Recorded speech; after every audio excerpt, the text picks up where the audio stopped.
Oke, jadi kemarin aku habis nonton film Oppenheimer.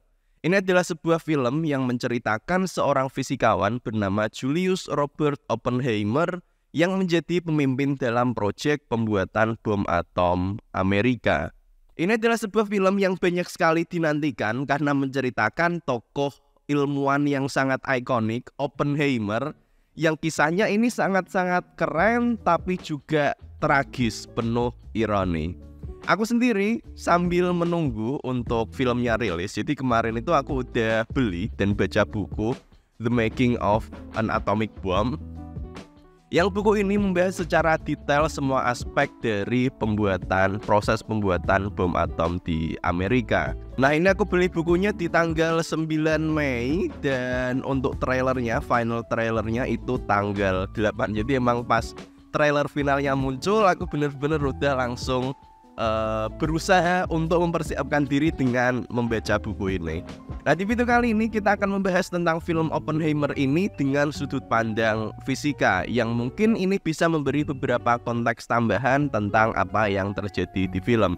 Dan nanti di akhir aku juga akan memberi sedikit review pribadiku sendiri tentang film ini yang pasti ada positifnya tapi juga ada minus-minusnya juga.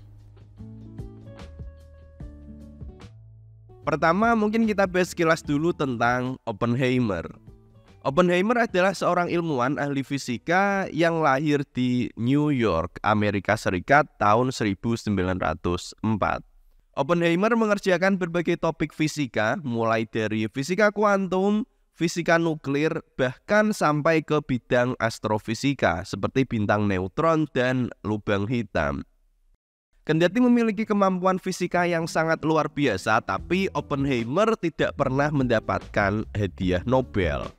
Tapi meskipun dia tidak menerima penghargaan Nobel, dampak yang dia buat bisa dibilang lebih besar daripada para penerima hadiah Nobel.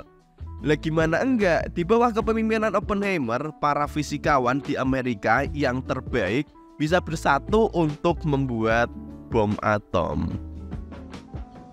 Oke, itu sekilas untuk Oppenheimer-nya. Mungkin kita bisa lanjut untuk membahas mengenai fisika yang kaitannya dengan yang ada di film ini. Tentu saja ini bakal ada spoiler ya. Ya namanya juga biografi ya, film biografi. Bahkan kalian pun udah bisa membaca ceritanya dulu. Cuman memang ketika nonton filmnya secara langsung ada feel yang lebih keren aja nanti rasanya.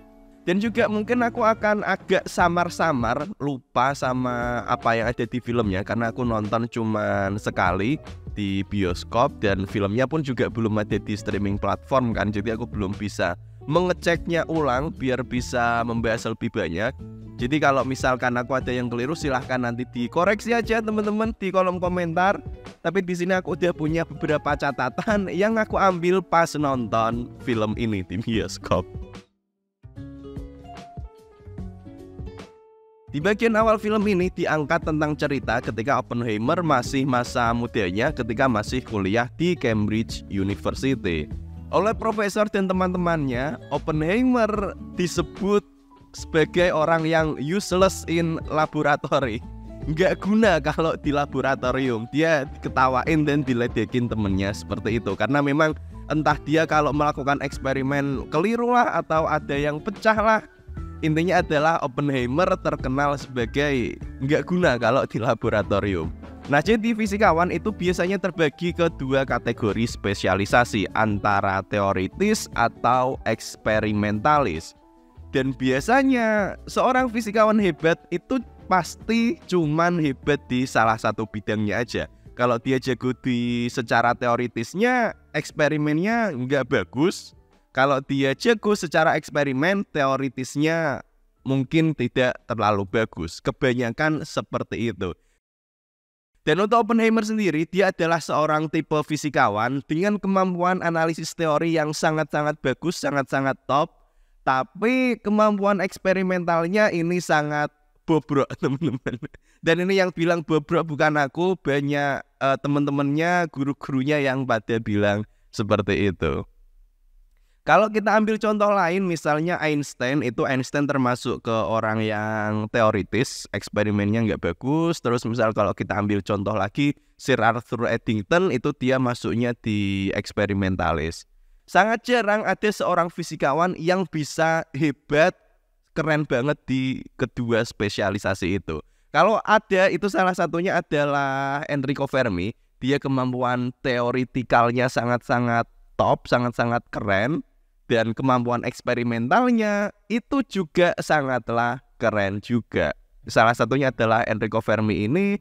Terus nanti ada juga Richard Feynman, yang mereka juga termasuk yang ada di proyek pembuatan bom atom ini. Dan tokohnya juga ada di dalam film ini.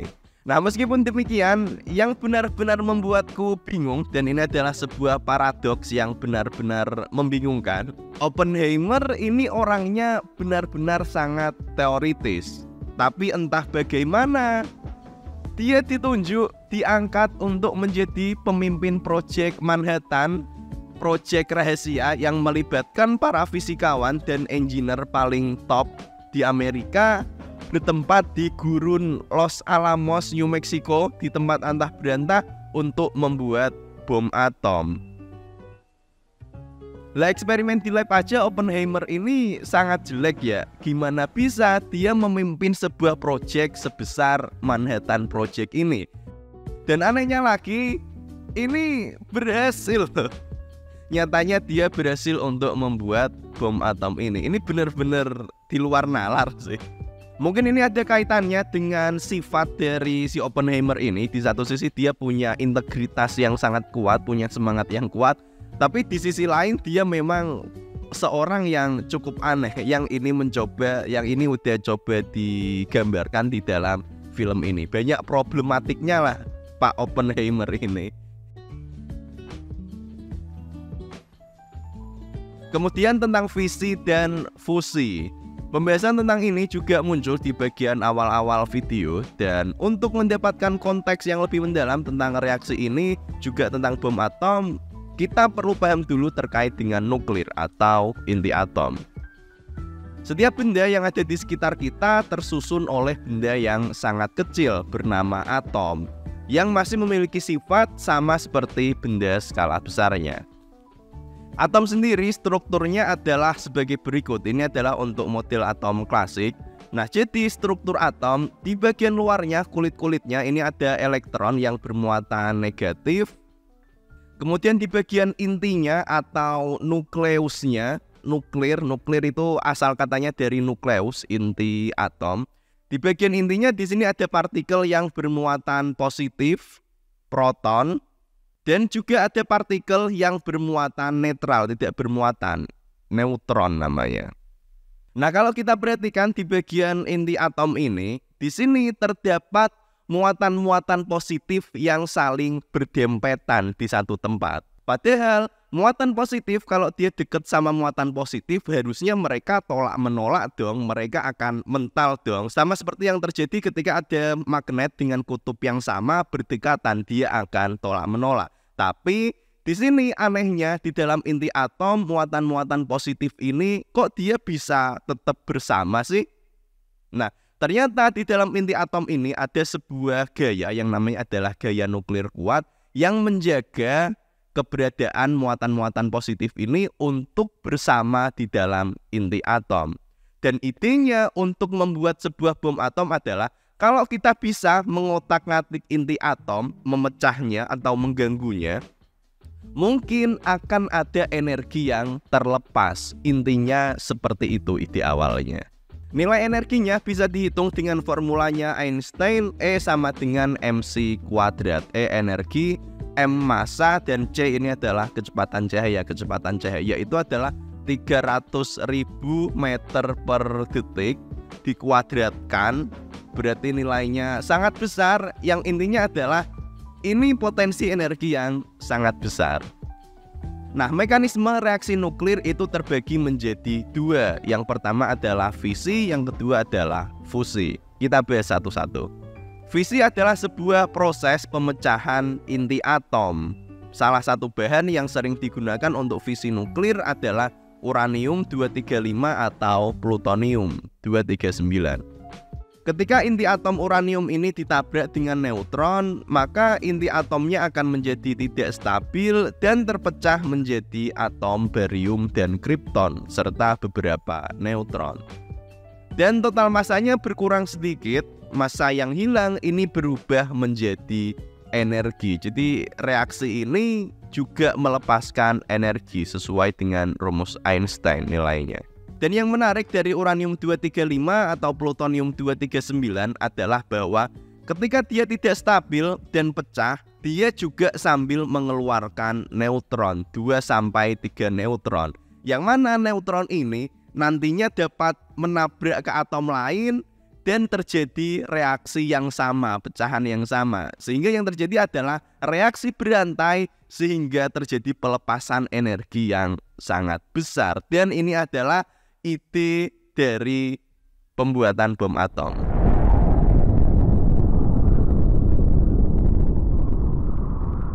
Sementara itu, reaksi fusi nuklir adalah sebuah reaksi penggabungan inti atom. Atom hidrogen dan atom hidrogen lainnya ketika disatukan akan berubah menjadi atom helium. Dan ada sedikit massa yang berkurang dan dilepaskan sebagai energi. Reaksi fusi ini juga yang mekanismenya terjadi di matahari sehingga matahari bisa terus menyala dan menghasilkan energi yang sangat besar. Berbeda dengan reaksi fisi yang bisa dilakukan relatif lebih mudah, yaitu dengan cara membombardir inti atom dengan neutron. Untuk reaksi fusi ini membutuhkan kondisi yang cukup sulit, lingkungannya harus khusus dengan tekanan dan suhu yang sangat tinggi, seperti yang ada di matahari. Itulah kenapa pada proyek pembuatan bom atom ini, mekanisme yang dipilih adalah mekanisme reaksi fisi dengan menggunakan bahan bakar uranium dan plutonium. Namun demikian, eksplorasi untuk reaksi fusi atau dalam bentuk bom hidrogen ini pun juga tetap dilakukan oleh para tim teori di Manhattan Project, karena ini nanti ada kaitannya dengan potensi bom yang jauh lebih besar lagi dan juga potensi bahwa reaksi fisi nanti bisa menghancurkan dunia. Ketika akan dilakukan proses percobaan pertama untuk bom atom di Manhattan Project yang diberi nama kode Trinity, ada sebuah kekhawatiran besar yang dialami oleh para ilmuwan, apalagi oleh Oppenheimer. Pertama, ada kekhawatiran kalau ternyata bomnya nggak berhasil meledak, sehingga semua usaha yang sudah dilakukan akan menjadi sia-sia. Terus bahan bakarnya plutonium, uranium yang udah susah payah dikumpulkan pun jadi terbuang sia-sia. Juga ada kekhawatiran oleh para ilmuwan, andai kata bom atom untuk percobaan ini berhasil dengan terlalu baik. Yang hal ini juga dimunculkan di bagian trailer Oppenheimer ini. When we push that button, we destroy the world. Chances are near zero. Near zero. What do you want from theory alone? Zero. Begini, jadi reaksi fusi nuklir ini dapat menghasilkan nilai energi yang sangat besar. 6 kg plutonium akan dapat menghasilkan energi setara 25.000 ton TNT. Ini adalah sebuah nilai energi yang sangat-sangat besar dan bisa menghasilkan nilai suhu dan tekanan yang sangat tinggi. Dan yang dikhawatirkan apa? Yang dikhawatirkan oleh para ilmuwan adalah tekanan dan suhu yang sangat tinggi ini bisa jadi akan memicu terjadinya reaksi fusi pada kandungan hidrogen-hidrogen yang ada di atmosfer. Reaksi fusi ini pun bisa menghasilkan nilai energi yang sangat besar dan ini akan berantai menghabiskan semua atmosfer di bumi dan membakar bumi itu sendiri. Itulah yang dikhawatirkan oleh para ilmuwan. Tapi untungnya hal itu tidak beneran terjadi dan ledakan untuk percobaan Trinity ini pun berhasil sesuai dengan apa yang diprediksikan. Kemudian ada momen mencekam ketika bom atom ini pertama diledakkan. Tensinya udah benar-benar memanas, musik udah sangat menggebu-gebu, dan bom pun meledak.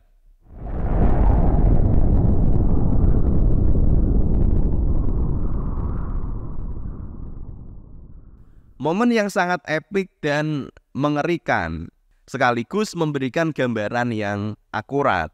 Saat proses uji coba ini, para ilmuwan berada pada camp pengamatan yang jaraknya sekitar 9 km, sehingga yang terjadi adalah kilatan cahaya dari reaksi bom atom ini akan terlihat lebih dahulu dan suaranya akan muncul belakangan.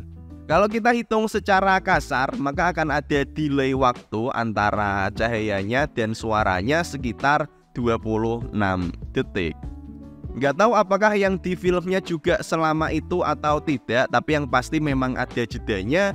Yang jedanya ini membuat filmnya juga menjadi sangat intens. Selanjutnya terkait dengan bentuk bom atom. Di trailer dan sepanjang film, kita ditunjukkan dengan kegiatan para ilmuwan menumpuk-numpuk potongan-potongan bagian yang berbentuk bola. Ini adalah representasi yang dibuat mirip seperti yang benar-benar ada di dunia nyata. Jadi ada dua jenis peledak atom yang dibuat di Manhattan Project. Pertama adalah jenis implosion, seperti yang ditunjukkan di film, berbentuk bola. Untuk membuat reaksi fisi berantai terjadi, dibutuhkan jumlah massa bahan bakar minimal, massa kritisnya. Untuk uranium dibutuhkan massa sebesar 52 kg, kalau plutonium butuh sekitar 10 kg. Oleh karena itu, kalau cuma ada plutonium 6 kg, reaksi berantainya ini belum bisa terjadi secara naturalnya. Tapi kalau massa plutonium 6 kg ini ditekan, dikompres sampai makin padat, nilai massa jenisnya pun juga jadi meningkat, reaksi berantai ini tetap mungkin untuk terjadi. Dan ini yang jadi alasan kenapa bentuk bom atomnya seperti itu. Ada bagian-bagian yang menuju ke dalam ini. Nah, bentuk-bentuk ini adalah peledak yang nantinya ketika bom ini diaktifkan akan mendorong bahan plutonium sehingga dia akan terkompres semakin padat. Di tengahnya pun diberi bahan yang dapat menghasilkan neutron untuk memulai reaksi fisi berantai. Kemudian untuk yang kedua ini adalah gun type model. Bentuknya seperti ini, relatif lebih simpel. Di satu sisi di sini ada uranium, di sisi lainnya ini juga ada uranium. Ketika alat ini diaktifkan, maka kedua uranium ini akan bergabung sehingga jumlahnya memenuhi massa minimal untuk reaksi berantai. Sehingga ketika ditambah dengan neutron, dia pun akan meledak. Itu sekilas tentang fisika di balik film ini. Belum semuanya, karena sebenarnya masih ada banyak lagi hal-hal menarik yang bisa dibahas dari film ini. Dan juga detail fisika kecil, detail-detail kecil yang menarik yang ada di film ini. Cuman karena filmnya masih di bioskop, jadi agak sulit untuk menunjukkan footage-nya. Aku pun juga masih agak samar-samar ingetnya. Nantilah kalau misalkan filmnya udah ada di streaming platform, nanti kita update pembahasan untuk video ini. Kemudian untuk review pribadiku terhadap film ini. Nah, ini disclaimer teman-teman, aku orang yang sangat-sangat awam kalau terkait dengan film. Tipe penonton casual yang gak banyak nonton film ya cuman untuk hiburan aja gitu lah. Jadi pasti ini aku kalau ngomong banyak salahnya, jadi mungkin silahkan dikoreksi aja nanti. Menurutku ini adalah sebuah film yang bagus, tapi ada beberapa catatan yang membuatnya kurang. Isi filmnya bagus, sainsnya ada, penggambaran ironi dari Oppenheimer juga sangat bagus. Kemudian dari film ini kita juga bisa melihat visualisasi dari para ilmuwan yang biasanya cuma kita lihat di buku, itu juga sangat-sangat bagus. Tapi struktur dari film ini menurutku membingungkan dan kebanyakan ngomong teman-teman. Menurutku sebagai tipe penonton awam yang gak terlalu banyak tahu tentang film, Menurutku pesan dari film ini akan jauh lebih ngena kalau strukturnya lebih simpel, penyampaiannya lebih simpel. Karena yang terjadi di film ini adalah kebanyakan flashback maju mundur, yang menurutku itu cukup membingungkan. Padahal kalau misal dibikin lebih simpel, lebih konsisten aja, nggak terlalu banyak maju mundur pasti ada, tapi jangan kebanyakan, itu pasti akan jauh lebih menarik dan lebih jelas. Andai kata film ini dikemas kayak film The Imitation Game, menurutku ini akan jauh lebih bagus. Porsi ngomongnya ada, porsi pengembangan alatnya ada, dan juga sama-sama ini latarnya perang dunia. Oppenheimer ini juga sebenarnya film yang bagus, cuman memang itu tadi pengemasannya agak membingungkan. Atau bisa jadi juga memang aku yang salah karena aku awam banget kalau terkait dengan film. Dan mungkin itu saja untuk video kali ini. Terima kasih.